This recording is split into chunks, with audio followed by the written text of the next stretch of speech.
Good afternoon. I'm Michael Runyon. And I'm Savannah Zimmerman. I'm Increase Zimmerman. Welcome to the training video for Recall Sisolak for the Battleborn Patriots. That is correct. So, you may remember us from such videos as the other training video for the other group. So, without further ado, let's go ahead and get started. So welcome to the training video. We're going to try to cover as much as we can today and answer some of the frequently asked questions, as well as present you with, your training materials and what you're going to need out there on the campaign trail. Exactly.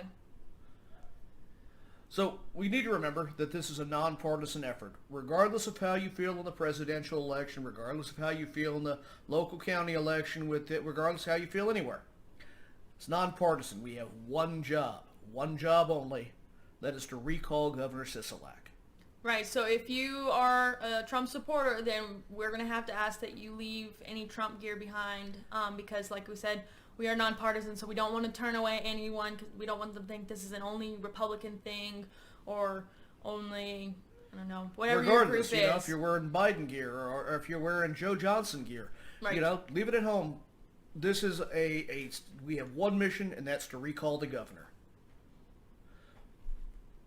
So, things we're going to cover today. We're going to cover your volunteer waivers, critical piece of documentation that everybody needs to have on board. Going to need to cover the badging rules.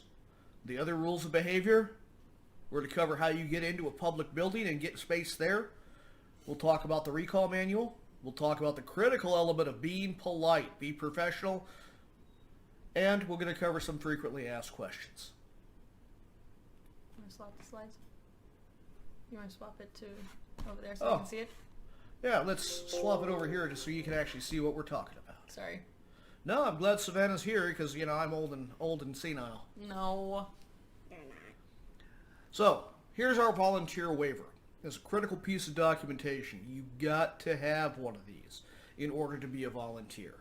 Right, and this is basically saying if you fall and break your leg, it's not my fault. Right, that's covered in 1, 2, and 3. Also in 4.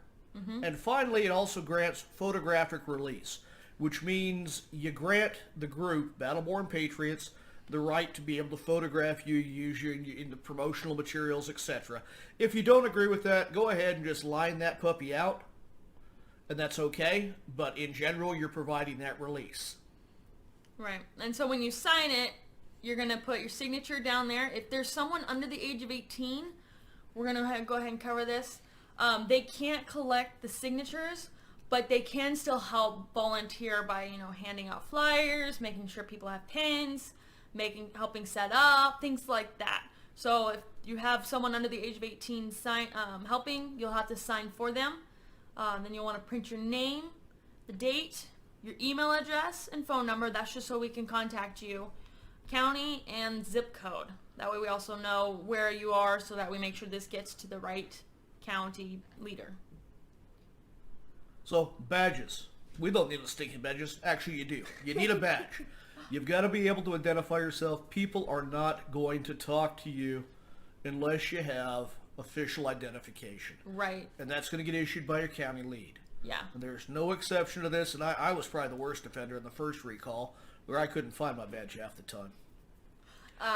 Yeah, and this is especially important if you want to do door-to-door knocking for the signatures. I don't know about you, but I don't personally open my door when I see someone who does not have a badge or some way to identify who they're with, because at that point, they could just be someone trying to get in. And that's just my thinking.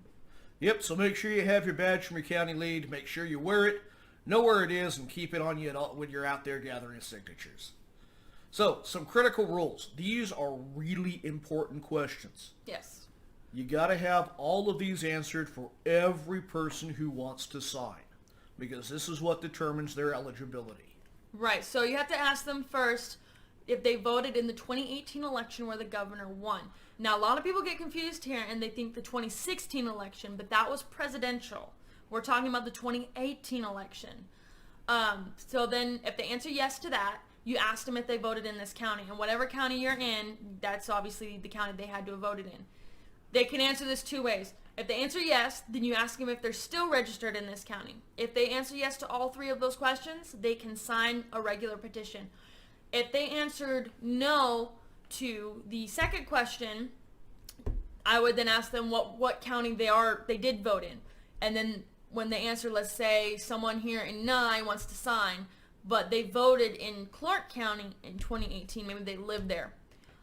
So you would ask them, are you still registered in Clark? If they are still registered in Clark, then you will have them sign a Clark petition. If they voted in a different county, but they're registered in a new county, we have what's called a disenfranchised petition. That is set up for those people who maybe moved in between now and the 2018 election, and they are re-registered somewhere else. So again, going back to the example of someone in Nye, let's say they voted in Clark, but they moved here to Nye County, they want to sign, you would then have them sign the disenfranchised petition. I know it's a lot of paperwork, but we want to make sure that everybody gets counted. Right. And the way we're doing that is making sure they're signing appropriately based on the rules set down in the state constitution and by the Secretary of State. So also remember, if a mistake is made, we'll give you some examples of this further on here. Put a single line through it and move to the next box. Don't chance it. Don't risk it. Put a line through it, have them sign again. If they're willing to take the 2 minutes to sign, they're willing to take the next minute to sign again and make sure it counts. Right. So let's take a look at some examples. This is an example petition. So up at the very top, you insert the 200 words or less, setting forth the reasons for why the recall is demanded. And that's going to be set down in your petition. Make sure you read it. Don't sign something without reading it. Right. So then in the minimum number of signatures necessary, you'll have the number of how many are necessary. I believe it's 244,000 is the bare minimum. Exactly. 244 and change. Right. And then you'll have your county. It says county of and then blank. You will write your county. So if you're in Nye, you're going to write Nye. If you're in Clark, you're going to write Clark. Sorry, exactly. No, this is also where you would mark down on your out-of-county petitions where that county is. Right. So if you had someone from Clark County that wanted to sign, and let's say you're in Nye, sorry, I'm using that because that's where I am, you would put Clark there because they have to sign a Clark petition. They cannot sign a Nye petition. So then the date of the notice of intent, that was... It's already filled in for you. That will already be filled in. So then on the first box, you see the black arrow where it says print your name. You're going to have them print last name, first name, then middle initial. And that's very important. If they get it out of order, it's not the end of the world. But again, this is a recall. It's going to get scrutinized. We got to get it as much as possible to the T, you know? Exactly. You know, it's not that hard. Make sure you repeat that to them when you hand them the petition, that they fill in your last name, your first name, and your middle initial if you have one. And repeat that a couple of times for them just so they're on top of it. So you're actually going to move on to section 2, and that's the red arrow here. And that's their residential address. It's the place they're registered to vote. So no P.O. boxes, no out of, nothing out of state. It's just the street address. For example, 123 Main Street would go there. Right. You know, apartment 127. If they have an apartment number or a suite number. And we need to make sure when they do their resident address, this again goes to examples that we'll show you later, they can't put anything into this box that's right on the edge that says this space for official use only. We can't let them write into that. Some people have long addresses, so if they have a long address, you need to make sure they write small so it stays inside the box. Exactly. So here's the most important one, the yellow box, the signature and date. Now, critical that they keep their signature inside the box. Yes. Don't let them go over. Don't, let them go down into the next box with a J or something like that. Get it in the box. And I believe the signature needs to be the same that they sign their driver's license for. Now, for some people, they've been signing the same for 40 years, but some people like me who are a little newer to signing, we change it a little bit. Exactly. So they need to sign like what's on their driver's license. And if you have a problem with someone, let's say they have a J for a last name, and you do the big loop like some people do. One thing that might be helpful for you guys is to have a piece of cardstock or piece of paper that you put just above the black line so that they know that's where their edge is, and if they go over, they hit the paper and not the other box, because otherwise you'll have to scratch through it and start all over again. Actually, one of the things that I've seen recommended is actually have one above and below for general privacy. Yeah. That way, you don't have somebody harvesting addresses off your petition. Right. It's a little more cumbersome, but it helps keep it in the box, and it helps protect some people's privacy. Now, the final box is for city and county. Now, some people read that as country. It's got to be county. Yes. So, for example, where we are, it would be the city of Pahrump, county of Nye. Exactly. And then, Good. one more thing on the date. If you can get them to do 2020, that would be great. That's just legal stuff. So let's say, like today is 9/12/2020. You would have them write that. Yep. And, they don't need to put the state in there. The state's assumed. It's right up there at the top. State of Nevada. Right. State of confusion. State of disarray. All those are good. So here's some good examples of signing. Good.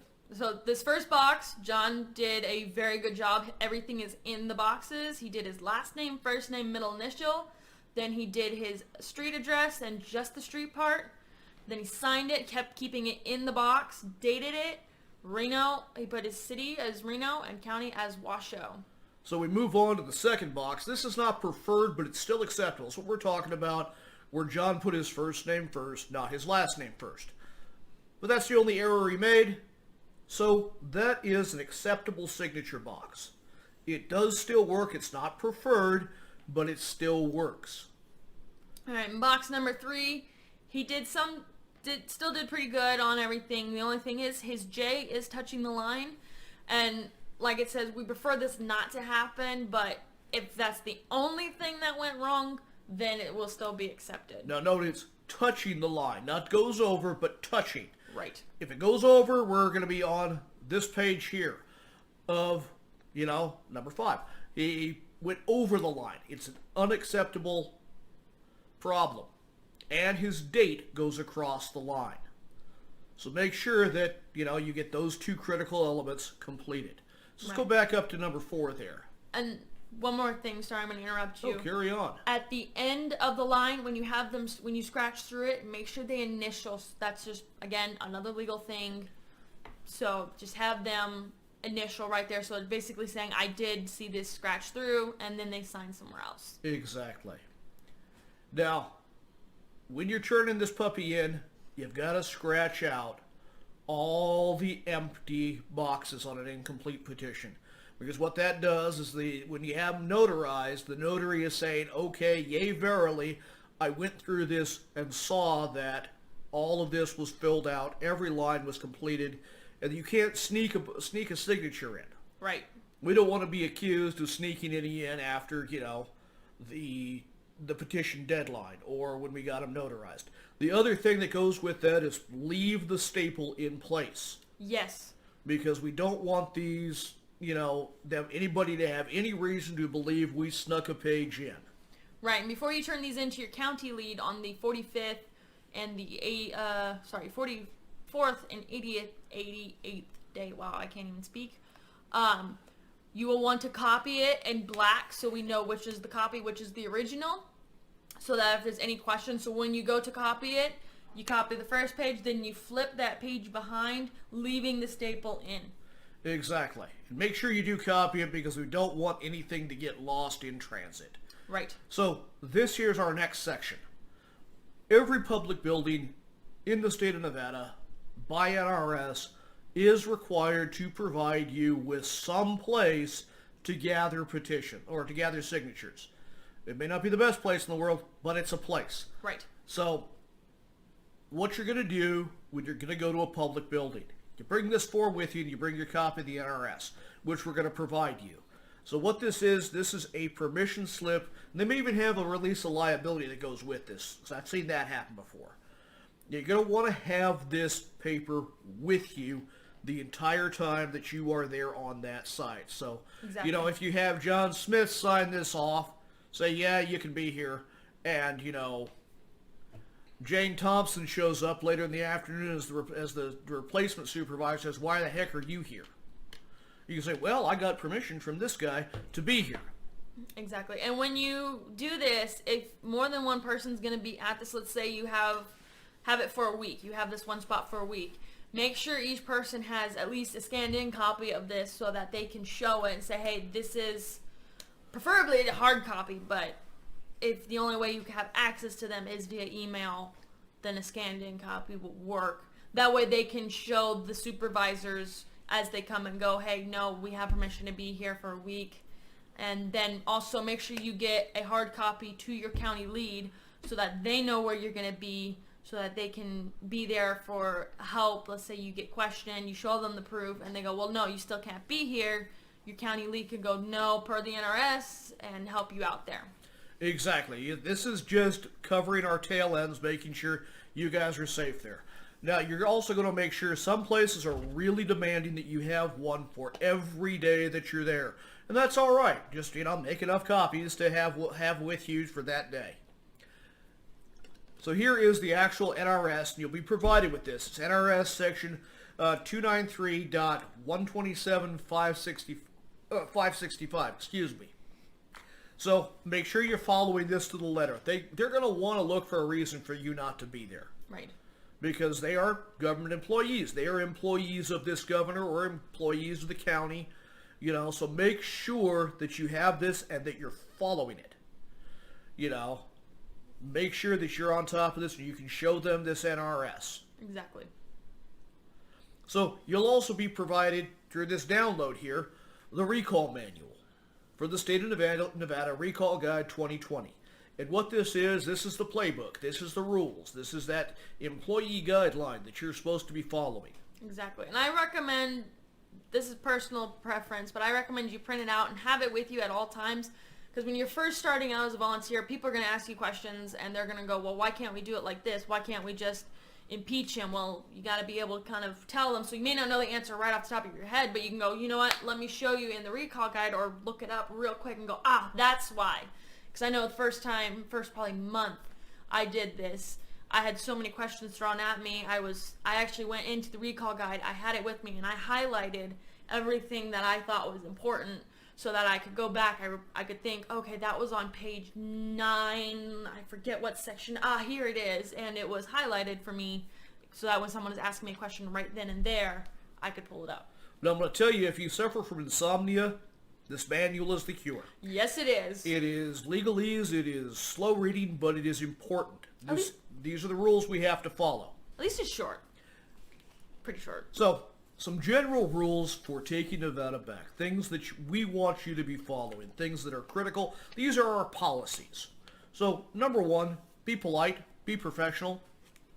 Right, because you are representing taking Nevada back in Battleborn Patriots, and just think, how would you want someone, to represent you? Exactly. You're not going to win everybody over. But thank everybody, even if they don't sign. Exactly. Good. I was just going to go, if someone causes problems, but you go on ahead. Well, that's where I was going to go to. Not everybody is going to like what we're doing. I know I was told I was number 1 quite a few times on the first petition drive. Oh, yeah. And, people would drive by and shout at us. I had one guy, actually we were together for Las Vegas there, where the guy threatened to cough on us. Yep. If somebody does cause problems, destroys petitions, or threatens you, call the police, call the sheriff's department. If you can, take pictures or record. It is illegal and against the NRS for someone to interfere with a petition gatherer. That's in addition to the fact that they are probably committing another crime at the same time. Right, and if possible, it's always good just to have someone there with you, because if you're by yourself and someone tries to cause a problem, or even you just have to do something as simply as hit the restroom, you can't leave those petitions because someone could take them, destroy them, things like that.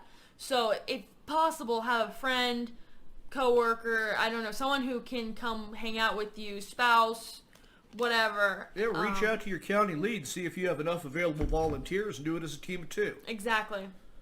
And so then, like it says, do not engage or put yourself in harm's way. No petition is worth your life. If it gets to the point where you think your life is in danger, leave it all. Don't worry about it, because it's not worth you getting harmed over it. Exactly. On the flip side of that, anybody in our group who's being rude to people out there, pushing too hard, we're not out there to twist arms.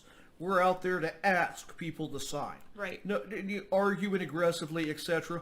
you're going to be let go. You're going to be asked not to return because you're not representing Battle-Born Patriots and Taking Back Nevada in the way that we want you to be representing us. We are a professional, polite group. Right. We are asking the good people of Nevada to attach their name to this and recall the governor. Exactly. So, moving on. So, some more rules. We're a team, so if you can't be anywhere, please let your county lead know so that we can either get someone else there or we come ourselves.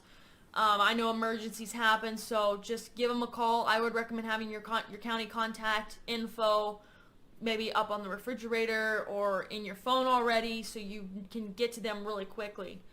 And then, another thing, be prepared for the weather. I know some of you guys are going to be in Clark County where it is still on the warmer side. Hey, lucky us, it's not as bad as the first time around. Oh, man, yeah. I remember standing out the wind and the heat and the dust for 12 hours, and it took a lot out of me. It does. So make sure you have enough water, snacks, because even though you can't maybe not feel like you're sweating, you are. It's just drying up like that, or you're losing calories. You need to keep energy going. Even though you're just sitting out in the heat, you're going to think, oh, it's not that bad, but... It's taxing on your body. It is. Be ready, be prepared for the weather. Now, important here, this is critical. You want to be turning in your signatures twice a week to your county lead, Monday and Friday by 12 p.m. And the reason for this is how your county lead knows what days are good signature days. They're going to try to maximize the effort. To be honest, folks, there are not enough petition gatherers out there. No. We could use 1,000 more volunteers.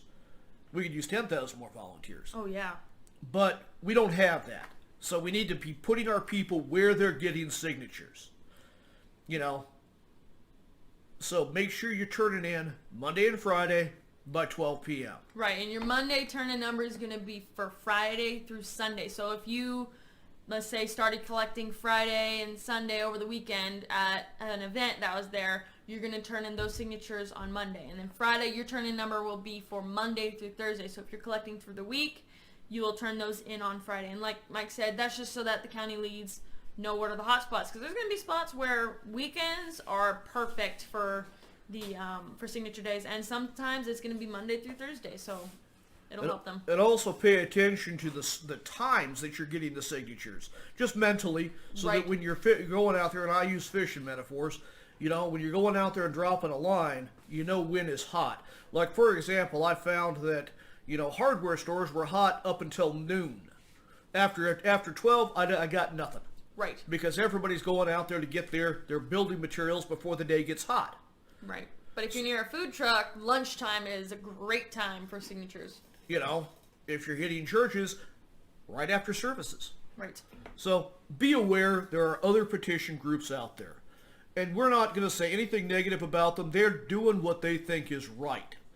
As a matter of fact, I would encourage everybody to sign as many of these petitions as possible because we can't share signatures. You can't sign theirs and count for ours or ours and count for theirs. We want to make sure that as many signatures out there happen and are valid and correct. So take the time out of your day. Sign both of them. If we're next to each other, sign them both. We want to make sure if one comes up short, maybe the other one won't. Right. The only caveat to that is it's got to be ink and paper. The online petitions are great. They're asking, they're begging somebody to make a change. But the Secretary of State in the state of Nevada will not accept that as a valid petition. Exactly. If you want to sign online, great. Sign online too. Sign the change.org. Sign the whatever organization has one online as well as the one that you're signing for us. Make your voice heard. Exactly. So here's some frequently asked questions. I'm going to ask Increase here to read the frequently asked question, and then we'll answer it for him. I already signed online. Can I sign? Absolutely. This is what we just mentioned. You signed online. Sign here too. And make sure that they spread the word that the online petition, as good intentioned as it is, isn't going to count and won't actually force action. Right. I signed another petition. Can I sign? Again, absolutely. It never hurts to sign more than one. I signed last time. Can I sign again? Absolutely. And thank them for signing the first time, thank them for signing this time, and ask them to bring out as many people that signed last time as they can. If we get the number of signatures needed, what happens next? This is the interesting one. So if we get the number of signatures needed, two things can happen. One, after they verify that we have indeed gotten the numbers, Sisolak can either turn in his letter of resignation, in which case the lieutenant governor would take over, or two, he only has 2 days for that one. Two, a special election will then begin after 5 days, so that he has to then rerun for his spot, and then we can get somebody in that we would rather have, and we vote on it. Exactly, and we're not supporting or backing any particular candidate in that particular special election. All we want to do is give Nevadans an opportunity to state their, to look back and say, yeah, we made a mistake. We made a big mistake. Exactly. And bring somebody in who better represents the values of the people here in Nevada. So, some other frequently asked questions and general rules. Go ahead, Increase. How many signatures do we need? Go ahead and quote them the 244,000 and change. It's 30% of those who voted in the 2018 gubernatorial election.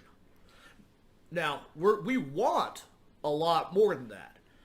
So, if you want to tell them, hey, we want 500,000, but we need 244,000. Right, because we also need to make sure we have a buffer for those that are maybe incorrect or not valid, because there will be some signatures that will not be valid on the petitions. We're going to try to minimize that, but you might have 5 on a petition and you don't want to be 5 signatures short of the main number. Exactly. Somebody forgot where they were registered, forgot if they voted. Exactly. Let them make their voice heard if they can. So carry on. How many signatures do we have? This is another interesting question. So, last recall, we tried not to tell people exactly how many signatures we have. So, you can tell them something like, I don't know, I haven't heard, because we just don't want it to get back to Sisolak as much as possible. We don't want him to know how far we're doing or how well we're doing.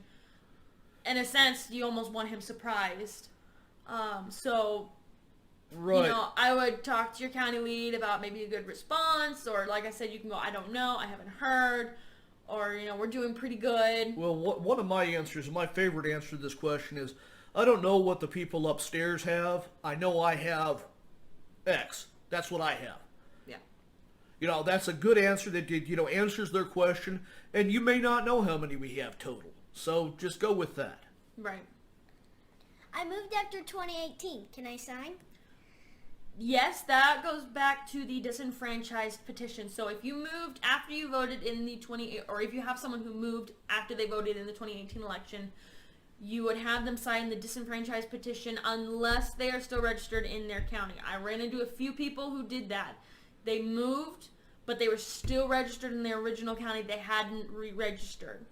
Or they moved within the same county. So if they're still in the same county, they can still sign that county petition. Thank you.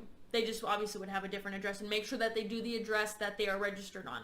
So if they moved in the same county and they just hadn't updated their information, they're going to want to have to do their old address, because it's whatever they're registered with. I didn't vote in 2018. Can I sign? Well, no. Yeah. You have to have voted in the 2018 gubernatorial election in the state of Nevada. And that just goes to the Constitution. That's what the Constitution says. You had to have voted in the election for the officer that you wish to recall. Exactly. One of the other things I did when I was out on the last campaign is, in response to this question, I would ask them if they are registered to vote. And if they're not registered to vote, encourage them to. And what I had a stack of state of Nevada voter registrations there at my table. And you can pass those out. There is no rule about you passing that out. You're saying, hey, go register to vote. Here, let me help you out. Mail that into the Secretary of State. Right. All you're doing is helping that person make their voice heard as best you can. That's what we're really out here for. I voted for him. Can I sign? Well, exactly. We want you. You are one of those people that we want to sign this petition. You have changed your mind. As long as you meet all the other criteria, we don't care who you voted for. As long as you voted, Right. you are eligible to sign this. I'm not registered. I'm not registered to vote. Can I sign? Yes, you. Sorry, No, excuse you me. can't. No, you can't. Sorry, I read that wrong. No, you cannot sign. Again, I would encourage people to register to vote so that the next time this happens, they're ready to go. For example, I wasn't registered to vote when 2018 came, so I would actually hit the I didn't vote and I wasn't registered.